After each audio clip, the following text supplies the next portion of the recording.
Welcome to icon politics. నేను హరిత. కూటమి ప్రభుత్వం అధికారంలోకి వచ్చిన దగ్గర నుంచి ఒక్కొక్క అవినీతి వెలుగులోకి వచ్చింది. ఏ ప్రభుత్వం ఏ పార్టీ అధికారంలోకి వచ్చినా కానీ గత ప్రభుత్వం చేసిన తప్పుల్ని ఎత్తి చూపడం ఒకటైతే, ఇక్కడ మాత్రం కోకొల్లలుగా ఒక్కొక్కటి బయటపడుతున్న నేపథ్యంలో అసలు దీనికి బ్రేక్ ఎక్కడ? వీళ్ళను ఏం చేస్తే భయపడతారు? ఆ నిర్ణయాలు కూటమి ప్రభుత్వం ఎందుకు తీసుకోవట్లేదని ఒక ప్రశ్న ఎదురైనప్పుడు ఈ టీడీపీని సపోర్ట్ చేసే వాళ్ళు ఏమంటారు?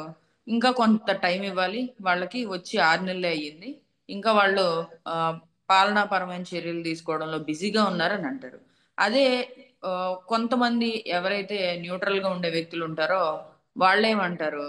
ఇదన్నీ ఈ రాజకీయ నాయకులు అలవాటే కదా, వీళ్ళ మీద వాళ్ళు, వాళ్ళ మీద వీళ్ళు చెప్తారని చెప్పి కొట్టి పారేస్తారు.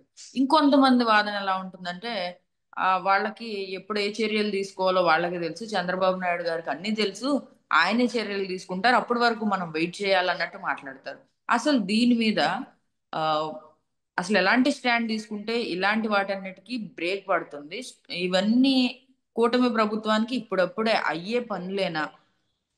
ఈ అంశాల మీద ఇన్ని అవినీతి కార్యక్రమాలు వాళ్ళు అవినీతి కార్యక్రమాలు జరిగిన గత హయాంలో వాటి మీద చర్యలు తీసుకోవడంలో కూటమి ప్రభుత్వం వెనకబడిపోయిందా అంటే అవుననే అనాలి ఇప్పుడున్న పరిస్థితులు చూస్తే. అయితే దీనికి చెక్ పెట్టాలి, బ్రేక్ పడాలి, ఇంకొకళ్ళు మళ్ళీ ఇలాంటి పనులు చేయాలంటే భయపడాలి అని అంటే కూటమి ప్రభుత్వం తీసుకోవాల్సిన చర్యలు ఏంటి? అసలు వాళ్ళు ఏ రకంగా ముందుకెళ్తే దీనికి త్వరగా ఆ, ఫుల్ స్టాప్ పడే అవకాశం ఉంటుంది అనే విషయాన్ని ఇవాళ ప్రముఖ ఉద్యమకారులు చలసాని శ్రీనివాస్ గారు మనతో పాటు ఉన్నారు. ఆయన అడిగి తెలుసుకునే ప్రయత్నం చేద్దాం. నమస్తే సార్. నమస్కారం అందరికీ, వీక్షకులందరూ నమస్కారం. సార్, అది మీ అర్థమైందండి మీద చెప్పండి. మీరేమంటారు సార్ ఇప్పుడు నేను అడిగిన ప్రశ్నలు? ఒకటి, ఇంతకుముందు ప్రభుత్వంలో జరుగుతున్న ఒక్కొక్కటి వాళ్ళు బయటపడుతుంది చూస్తుంటే చాలా దుర్మార్గంగా పాలన సాగిందండి. ఇంకొకళ్ళు తెలియకుండా, అసలు పక్క మనిషికి తెలియకుండానే అసలు భయభ్రాంతం చేసినట్టు జరిగింది. ఇది చాలా దుర్మార్గంగా ఉంది. అంటే ఇంతకుముందు జరగలేదని, ఇంతకుముందు జరిగినాయి. ఇంతకుముందు కిటికీ తీస్తే తలుపు తీస్తారు, రేపొద్దున వచ్చేవాళ్ళు పైకి తీసేస్తారు వాళ్ళకి. అలాంటి పరిస్థితి జరుగుతుంది కాబట్టి డెఫినెట్గా నా ఉద్దేశం ఏంటంటే అండి, ధర్మో ధర్మతి రక్షత. అంటే ధర్మాన్ని మనం రక్షిస్తే ధర్మం మనం రక్షిస్తుంది. వ్యవస్థను మనం బతకనిస్తే ఆ వ్యవస్థలు మనం కాపాడతాయి. వ్యవస్థను బస్టు పట్టించింది ఎవరంటే రాజకీయ నాయకులే కదా. ఇవాళ ఒక ఒక ఐఏఎస్లో వాళ్ళు నిజంగా శ్రీలక్ష్మి గారు టాప్ ర్యాంకర్ అండి. నిజంగా మొన్న తర్వాత పరిస్థితి చూస్తే చాలా బాధేసింది. ఎంత చాలా గొప్ప కుటుంబం నుంచి వచ్చి చాలా కష్టపడి చాలా చిన్న వయసులో టాప్ ర్యాంకర్ అయ్యి చీఫ్ సెక్రటరీ అవ్వాల్సిన వారు కేంద్ర సర్వీసులో కూడా వెళ్ళాల్సిన వారు, కేంద్ర కేబినెట్ సెక్రటరీగా అయ్యే అవకాశం కూడా ఉన్నారు అలాంటి వాళ్ళు. ఎందుకంటే అది రాజకీయ నాయకులు తమ ఒత్తిడి చేస్తారు. ఒత్తిడి చేస్తే ఇష్టం లేకపోతే ఏం చేయగలుగుతారు చెప్పండి. ఇప్పుడు థామస్ గారు ఉన్నారు, వాళ్ళ చరిత్ర నిలిచిపోతాడు. సుబ్రహ్మణ్య గారి గిఫ్ట్ చేస్తే ఆయన ఏం చేస్తారో తెలుసు కదా. ప్రాజెక్టు విషయంలో ఆయనకి ఆఫర్ చేస్తే ఆ, ఎవరిని స్పేర్ చేయలేదు. ఇది చరిత్రలో ఒక దశాబ్దాలుగా చెప్పుకుంటారు. అందువల్ల ఈ సొసైటీ ఏదైతే ఉందో దాన్ని మనం కాపాడాలనుకుంటే డెఫినెట్గా వ్యవస్థలను బలోపేతం చేయాలి.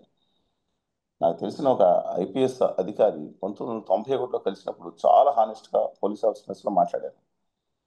నిజంగా యువత, నేను అనుకుంటా ఉన్నాను, వాళ్ళు వచ్చే ఎస్ఐలు రిక్రూట్మెంట్ ఎస్ఐ బేస్ నడుస్తుంది, డిఎస్పీ అండి, గ్రూప్ 1, లేకపోతే యూపీఎస్సి ఐపీఎస్ కింద స్థాయిలో కానిస్టేబుల్స్. వాళ్ళు వచ్చే వాళ్ళలో అంటే ఇప్పుడు మీ నవీన కాలంలో ఈ 5 సంవత్సరాల ఇంతకు ముందు 90% కసితో వస్తారు పోలీస్ డిపార్ట్మెంట్లో. ఐఏఎస్ అయిన వాళ్ళు కూడా సమాజంలో డెఫినెట్గా ఏదో ఒకటి చేయాలనే ఉద్దేశంతోనే అత్యధికులు ఉన్నారు. నో సెకండ్ థాట్ అండి, గ్రేట్ ఈ డిపార్ట్మెంట్స్, టాలెంట్ ఉన్న డిపార్ట్మెంట్స్. వాళ్ళు న్యాయ వ్యవస్థలో కూడా పరీక్ష రాసి వచ్చేవాళ్ళు అత్యధికులు న్యాయం చేయాలని వస్తారు. కానీ ఏం జరుగుతుందంటే ఈ రాజకీయ వ్యవస్థలు పాడు చేస్తున్నాయి. ఎస్, వాళ్ళలో కొంతమంది వాళ్ళ కుటుంబ ఒత్తిడి వల్ల ఏమి ఉండవచ్చు, కానీ రాజకీయ వ్యవస్థలో మీద కాంట్రాక్ట్ దళారీ వ్యవస్థలు వాళ్ళని పాడు చేస్తున్నాయి. వాళ్ళు మంచిగా, నేను ఎందుకు చెప్పి ఇందాక 2011 టైంలో ఉద్యమం టైంలో ఒకసారి కనిపించినప్పుడు ఏంటంటే ఇలా ఆయన ఒత్తిడి ఒక ఏఎస్పీ కింద వచ్చిన తర్వాత అనుకోండి, ఒత్తిడి అక్కడ పైనుంచి ఉంటుంది, అక్కడి నుంచి ఎస్పీ నుంచి ఉంటుంది, డిఏజీ నుంచి, ఐజీ నుంచి, పైనుంచి జాగ్రత్తగా చూడండి అని డైరెక్ట్గా చెప్పకపోవచ్చు. కోఆపరేట్ చేయండి, కోఆపరేట్ చేయండి. ఏం చేయాలి? ఇంట్లో ఒత్తిడి, ఇంట్లో భార్య ఒత్తిడి ఉంటుంది, లేదా భర్త ఒత్తిడి. ఏంటి పక్కన వాళ్ళందరూ చేస్తూ ఉంటే మీరు మాట్లాడరేంటి? ఏంటి లైఫ్ ఏంటి? వాళ్ళు కార్లో స్కూటర్ పంపిస్తుంటే నాకు తెలిసి సురేంద్ర బాబు గారిని ఒక ఆయన ఉన్నారు.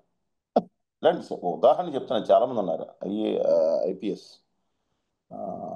వాళ్ళ మిస్సెస్ కూడా అనురాధ గారు ఐపీఎస్.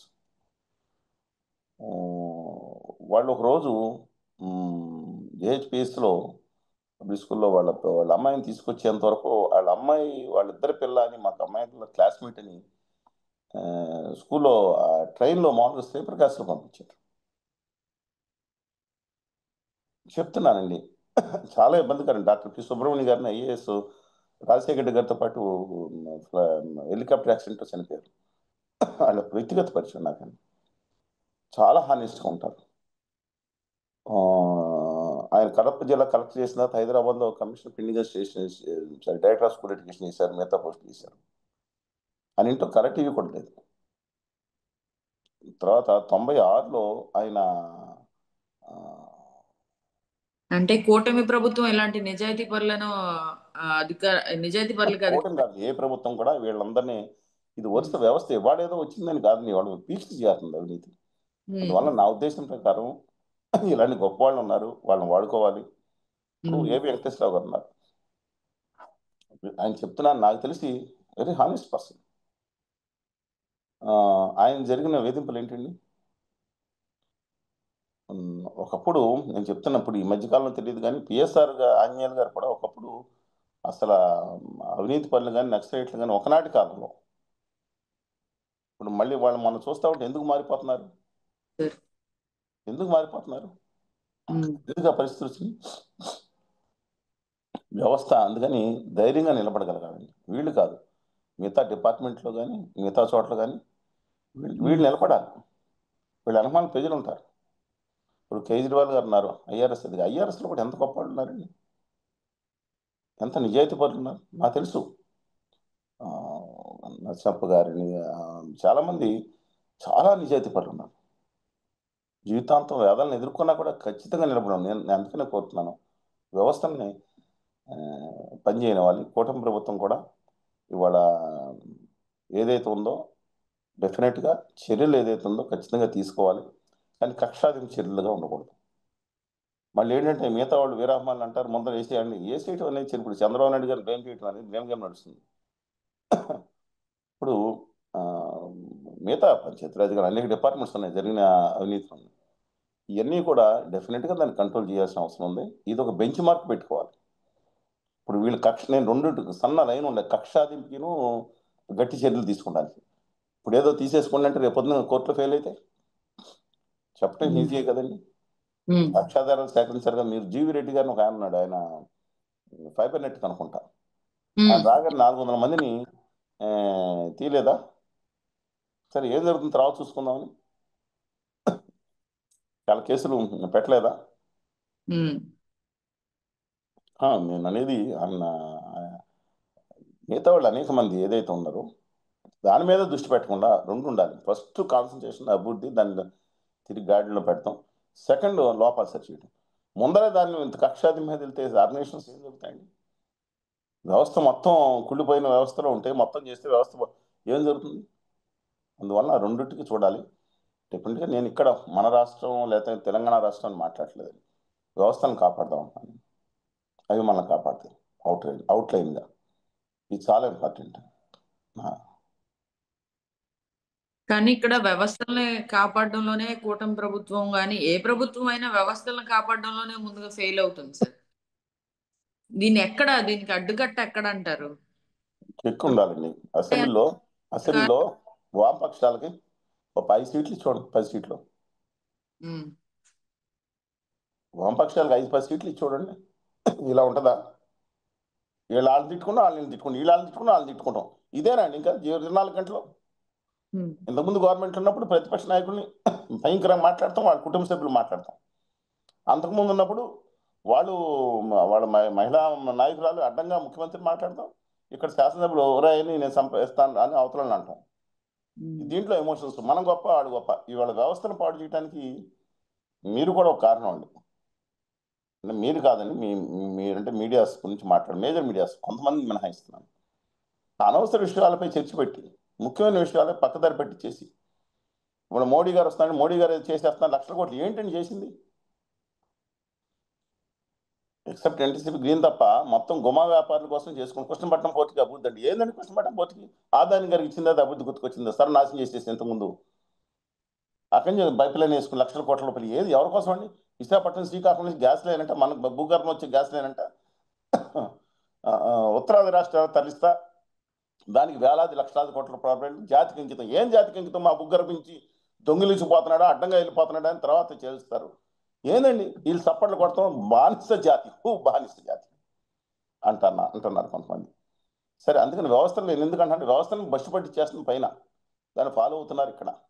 దాన్ని మనం కాపాడుకోవాలండి. ఒక తెలుగు జాతి ఆత్మగౌరవాన్ని కాపాడతాను నేను, నా ఉద్దేశం ప్రకారం చెక్ అండ్ బ్యాలెన్సెస్ అని అంబేద్కర్ గారు పుస్తకం రాశారు. అలాగా ఇవాళ కూడా ఇక్కడ కూడా డెఫినెట్గా ఒక చెక్ అనేది ఉండాలి. వ్యవస్థను కాపాడాలంటే ఖచ్చితంగా అసెంబ్లీలో వామపక్షాలంటే కాదు, మిగతా ప్రతిపక్షం, గట్టి ప్రతిపక్షం అంటే వీళ్ళిద్దరు తిట్టుకున్నాక పనిచేస్తున్నారు కదా ఒకళ్ళనొకళ్ళు. ఇప్పుడు వీళ్ళేసి వీళ్ళు ఏందండి ఇది? నాకు అర్థం కాదు. బూతులు లేకపోతే ఇంకోటి ఇంకోటి రెచ్చిపోయి ఏం జరుగుతుంది అసలు? ఒక పార్టీ వస్తే ఇంకో పార్టీని, ఇంకో పార్టీ వస్తే ఇంకో పార్టీని. కానీ ఇక్కడ వీళ్ళకే ప్రజలు ఉండాలి సమాజంలో. ఇప్పుడు మా వాయిస్లో కూడా స్వతంత్ర వ్యక్తి మేము ఉండకూడదు మీడియాలో, మాలాంటి వాళ్ళు ఉండకూడదు. మా వాళ్ళ బహిష్కరణ, బ్యాన్, అప్రకటితమైన బ్యాన్. 4-5 సంవత్సరాల నుంచి మేము కనపడం అసలు. బయటకు వస్తే కుదరదు. మా మొహం ఏంటి, నేను ఎప్పుడు బూతులు తిట్టానా, ఎవరైనా చెప్పులు పెట్టి కొట్టానా? అది హీరో వర్షిప్ అట్టా వస్తుందండి. కనీసం అడిగేవాళ్ళు తొక్కేస్తుంటే ఏం చేయమంటారు చెప్పండి? మేము కూడా తిట్టి ఆ నాయకుని బూతులు తిట్టాలా, ఈ నాయకుని బూతులు తిట్టాలా? బూతులు తిట్టకుండా పరోక్షంగా తిట్టాలా? వాళ్ళ కుటుంబ సభ్యులు తిట్టాలా? ఏందండి ఇది? వాళ్ళ ఇంట్లో మహిళా సభ్యులను పేరు పెట్టి ఏ ఏ అని పిలవాలా? వాళ్ళు హీరోలు ఇవాళ చెప్పడానికి. మా అన్న సూపర్, మా అన్న సూపర్. ఏం సూపర్? వ్యవస్థను వీళ్ళు ఇప్పుడు వచ్చారు, వ్యవస్థను ఎంతమంది పాడు చేస్తున్నారు? కులగజ్జితో మత పిచ్చితో రెచ్చగొడుతున్నారు. అది కూడా ఇంపార్టెంట్ అండి. ఇవాళ ఏదైనా చేస్తే ఒక అవినీతి నిరోధక శాఖ ఒక అదిగా ఏమైనా పట్టుకుంటే మా కులం వాడు ఏం చేయమంటారు చెప్పండి? ఏం చేయమంటారు ఇలాగ వ్యవస్థలో ఉంటే? ఎన్టీ రామారావు గుండా ఎలా వచ్చారు? ఫస్ట్లో దడదలాడిచ్చారు ఆయన.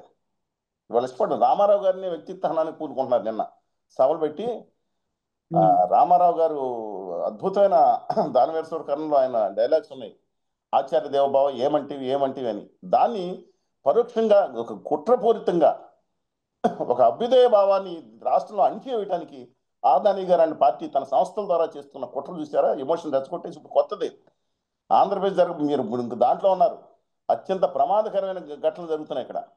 మీకు తెలియకుండా మీ మస్తిష్కాల్లో విషయాన్ని నింపే ప్రయత్నాలు జరుగుతున్నాయి. ఇక్కడ వాళ్ళు హిందువులు కాదన్నట్టు. ఎందుకు కాదండి? మా వెంకటేశ్వర స్వామి, మా షిర్డి సాయిబాబా, అయ్యప్ప స్వామి లేరా? మా పోలేరమ్మ, మా ఊళ్ళమ్మ, దేశాలమ్మ, తలుపులమ్మ, మైసమ్మ, ఎల్లమ్మ మాకు లేరా? సమ్మక్క సారక్క మాకు లేరా? వాళ్ళు ఎంత తిరస్కరించి నీచమైన వాళ్ళుగా వాళ్ళు అభినందించుకున్నా ఎవరికి కావాలి వెళ్ళి అక్కడ ఇరాన్లో నుంచి వచ్చినాడు ఇరాన్ పూజ చేసుకోమండి వెళ్ళిపోయి. ఎక్కడి నుంచి ఎత్తుకొచ్చిన ఏదో దాన్ని సమాజంలో మీరు అంటున్నారు కక్షాది, ఇది ఇంకా కక్షాది నడుస్తుంది. మతం పేరు మీద, కులం పేరు మీద చిచ్చు జరుగుతుంది. నేను బ్రాడ్గానే మాట్లాడతాను, మీరు స్పెసిఫిక్గా చెప్పారు. అపార్ట్ ఫ్రమ్ దట్ నేను అది కూడా జరుగుతుంది. దయచేసి దీని మీద అందరినీ ఆలోచించుకోమని చెప్పి కోరుతా ఉన్నాను. ఈ వ్యవస్థను బాగు చేయాల్సింది ఒకటి. రెండోది నిజంగానండి ఇవాళ రెవెన్యూలో కానీ వాటిలో కానీ చాలా భయంకరంగా ఉన్న పరిస్థితి. దాన్ని సరి చేయాల్సిన అవసరం ఉంది. గౌరవ ముఖ్యమంత్రి చంద్రబాబు నాయుడు గారికి మై హంబుల్ రిక్వెస్ట్, దయచేసి దాన్ని సెటరేట్ చేయడానికి ప్రయత్నించమని చెప్పుకోతున్నాను. దాంట్లో కూడా కాదు గొప్ప వాళ్ళు ఉన్నారు, దాంట్లో నిజాయితీ పనిచేసే వాళ్ళు చాలా మంది ఉన్నారు, కానీ ప్రజలు చాలా బాధపడుతున్నారు. Right sir. ఇప్పుడు చూద్దాం. ఈ అంశం మీద మీ అభిప్రాయాన్ని తెలియజేసినందుకు. ఏదేమైనప్పటికీ కూడా ఏది ఎలా జరిగినా కానీ కూటమి ప్రభుత్వం అయితే కొంత ఏరివేతలు అనేవి చేస్తే బాగుంటుందని చెప్పి అందరి అభిప్రాయం. సో గట్టిగా నిర్దిష్టంగా చేయాలండి. గట్టిగా నేను అనేది అంటే ఏదో చేసేసి మళ్ళీ వెనక్కి వెళ్ళిపోయి అరెస్ట్ చేసి మళ్ళీ ఇప్పుడు హైదరాబాద్లో వెంటనే కోర్టు స్టే ఇవ్వటం ఇలా కాదండి. చేయడం, వెంటనే కోర్టు బెయిల్ ఇచ్చేయడం ఇలా కాదు. అందుకని ఏదో వేధించడానికి ఉపయోగపడుతుంది, కొంతవరకు వేధించడానికి ఉపయోగపడుతుంది తప్ప మిగతా దాంట్లో ఉపయోగపడదండి. ప్రక్షాళన అనేది అవసరం మన ఫ్యూచర్ తరాల కోసం. సో చూద్దాం మరి కూటమి ప్రభుత్వం వ్యవస్థను బతికిద్దాం, అదే నేను కోరుకునేది బ్రాడ్గా. Thank you sir. ఓకే, నమస్కారం.